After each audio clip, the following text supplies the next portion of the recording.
conflito no Iêmen já provocou a morte de 85 mil crianças desde 2015. A guerra transformou o país no inferno na terra para crianças ameaçadas pela fome. O caos chegou à capital do Rio Grande do Sul. O muro de concreto contém boa parte da cheia do Guaíba, mas comportas de ferro cederam e o sistema de esgoto devolve para o centro de Porto Alegre a água que não tem para onde escoar. 68% em relação ao mesmo mês do ano passado. O número foi divulgado nesta sexta-feira, com base em dados de satélites do Instituto Nacional de Pesquisas Espaciais. Este é o melhor resultado em 4 meses de mandato do presidente Luiz Inácio Lula da Silva, que prometeu acabar com o desmatamento na floresta tropical. Cada brasileiro produz em média 379 quilos de lixo por ano, ou seja, mais de um por dia. E esse ritmo é acelerado, já que nós pulamos de 66 milhões de toneladas em 2010 para quase 80 em 2019.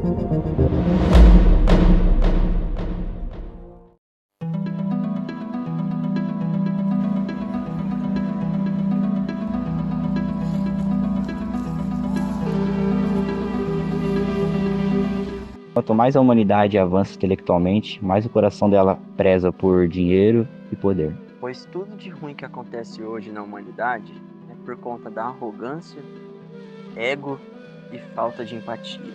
E ao que tudo está indicando, o fim está mais próximo do que nunca. Nossos antepassados antigamente viviam em meio às crises mundiais. Hoje nós vivemos as consequências dos nossos antigos governos. É o que você diz. Talvez não esqueça porque viveu tão bem os 60 dias que não vai esquecer mais. Ao mesmo tempo que temos a capacidade de destruir tudo, também temos a capacidade de construir e reconstruir. Futura matriz é vista em sua maquete por sua reverendíssima, que em detalhes explica a grandiosidade desta obra gigantesca. Com o avanço da tecnologia, podemos usar ela em favor da humanidade. Também podemos usar para protegermos das condições climáticas, que estão cada vez mais intensas. Nós não temos luz, não temos água, o que a gente tem é a força das pessoas aqui. Pensando nisso, decidimos entrevistar algumas pessoas para sabermos as opiniões delas de como a gente pode resolver esses problemas sociais e nossos problemas em relação à natureza.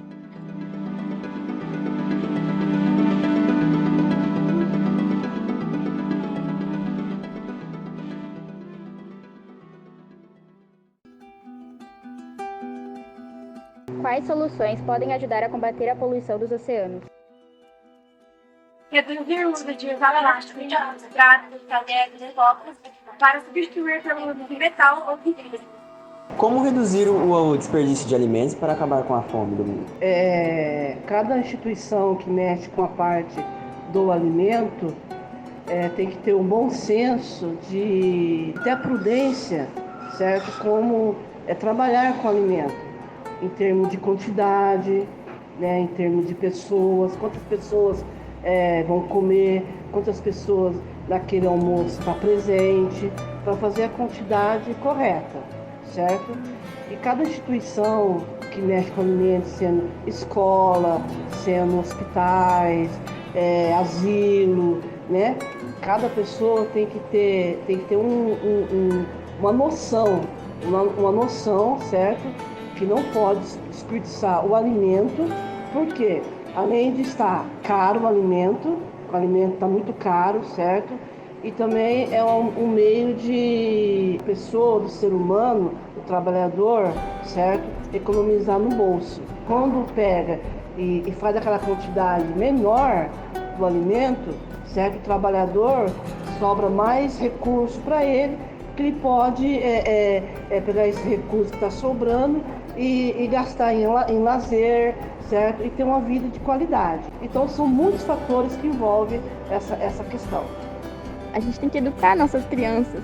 Aí também não adianta nada nós educar elas se as indústrias vão continuar desperdiçando, né? Elas vão jogar um alimento que poderia ser consumido fora, né? Eu também acho que a gente pode distribuir a comida que está sobrando.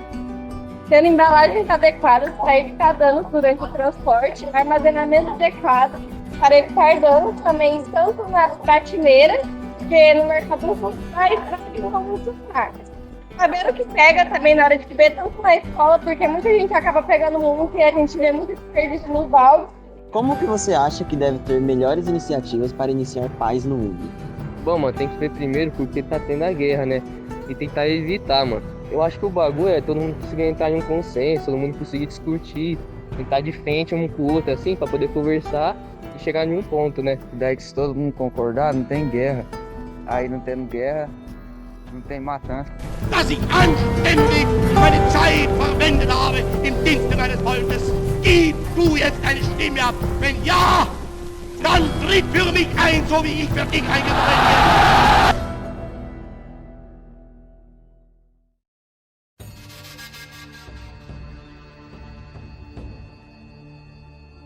Como envolver as comunidades locais para proteger as florestas? Bem, eu acho que até o próprio modo como a gente pensa nessa pergunta, que é como a gente sempre faz essa pergunta, né? Como envolver as comunidades locais, é um modo que a gente vê de maneira equivocada. Porque as comunidades locais, como aldeias, reservas indígenas, eles na verdade são as pessoas que mais têm conhecimento, sabedoria e envolvimento para de fato ajudar nessa questão do desmatamento.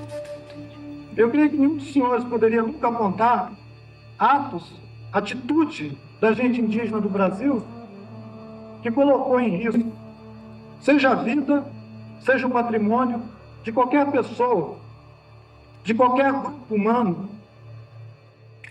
nesse país. Então, a gente tem que pensar, às vezes, em como envolver as comunidades externas. Porque as comunidades locais, elas são aquelas que já têm, tanto no histórico de vivência, sabedoria ancestral, a própria relação com a natureza, elas já têm mais soluções do que, por exemplo, o mercado empresarial, o agronegócio. Então, a gente tinha que, na verdade, pensar como que as comunidades locais devem ser valorizadas para que o seu conhecimento e a sua sabedoria possam fazer parte dessa mudança, né? Então, eu diria que o envolvimento das comunidades locais, ele vai partir da relação que o povo ancestral tem com a natureza, de se sentir parte da natureza, uma unidade, e não nessa relação já muito industrializada, para dizer o mínimo, né? De uma natureza que está aí para nos servir. A gente está as florestas destruídas, acho que tipo assim, a gente tem que plantar mais árvore, pagar certas comunidades para tipo assim, cuidar das florestas e criar algumas leis que, tipo assim, levam a mais que a multa, tipo assim, dar prisão, assim, dar benefícios, tipo assim, fiscais, tipo assim, para as empresas, tipo, que elas recebem alguma coisa para cuidar do meio, das nossas águas. Como educar as pessoas sobre reciclagem e descarte de resíduos? Bom, podemos educar sobre a reciclagem e descarte correto. É importante a gente usar campanhas informativas. Se você não reutiliza, recuse. Se você não recusa, recicle. Menos é mais. Uma campanha da Globo, uma atitude de todos. Incorporar o tema nas escolas, organizar palestras e oficinas. E essas ações podem ajudar a formar hábitos sustentáveis e manter o ambiente mais limpo. Eu acho que também, hoje em dia, todo mundo tem uma tecnologia nas mãos, celular, computador, por meio da tecnologia, até pelo Instagram, sabe? Fazendo postagem.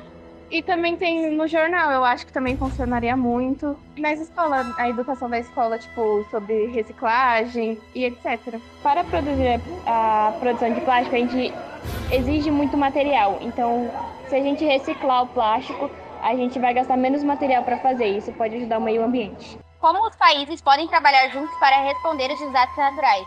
Os países podem trabalhar juntos em desastres naturais de várias formas. Eles podem assinar acordos para oferecer ajuda mútua e compartilhar tecnologias de monitoramento como satélites. Também podem enviar equipes de resgate com médicos e equipamentos em as áreas afetadas. Nós temos pessoas com muita boa vontade, voluntários, que querem fazer esse tipo de serviço, porém vocês percebem que é um serviço muito técnico, carece de um treinamento muito específico e que se a pessoa não tiver esse tipo de treinamento, ela pode se colocar numa situação de risco iminente. Além disso, realizar treinamentos em conjunto para melhor cooperação entre as equipes de emergência institucionais internacionais. Para educar as pessoas sobre prevenir e lidar com desastres naturais, podemos fazer campanhas de conscientização e oferecer treinamentos, incluir os temas na escola, realizar simulados e divulgar planos de emergência. Para evitar construções em áreas de risco, A gente precisa usar mapas que mostram onde é seguro construir, aplicar as leis que já existem, aumentar a fiscalização para pegar quem desrespeita, educar a galera sobre os perigos e, se necessário, promover reassentamentos seguros para quem está em risco.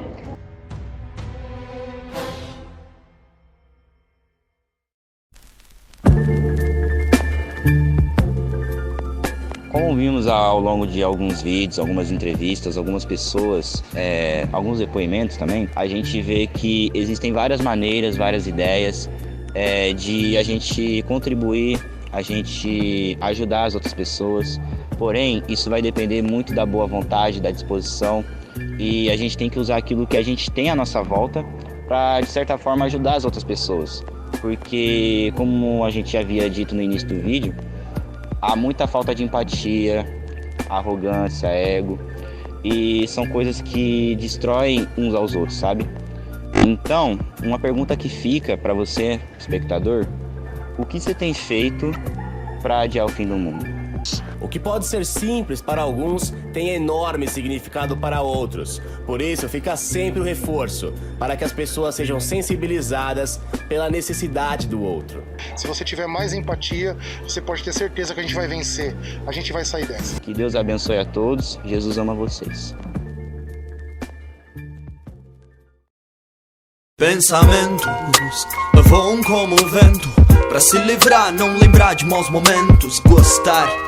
Gostar de alguém, se preocupar, querer o seu bem. Pensamentos voam como o vento, pra se livrar, não lembrar de maus momentos. Gostar de alguém, se preocupar, querer o seu bem. Pensamentos, parei pra escrever os meus pensamentos. E olha só pra você ver o que escrevi. Me encontro em momentos de dificuldades, conflitos em meio à sociedade. Da casa pro trabalho, do trabalho para casa. Assim todo dia, rotina que indesejada. Mas vamos lá, não pode desistir e não pode desanimar.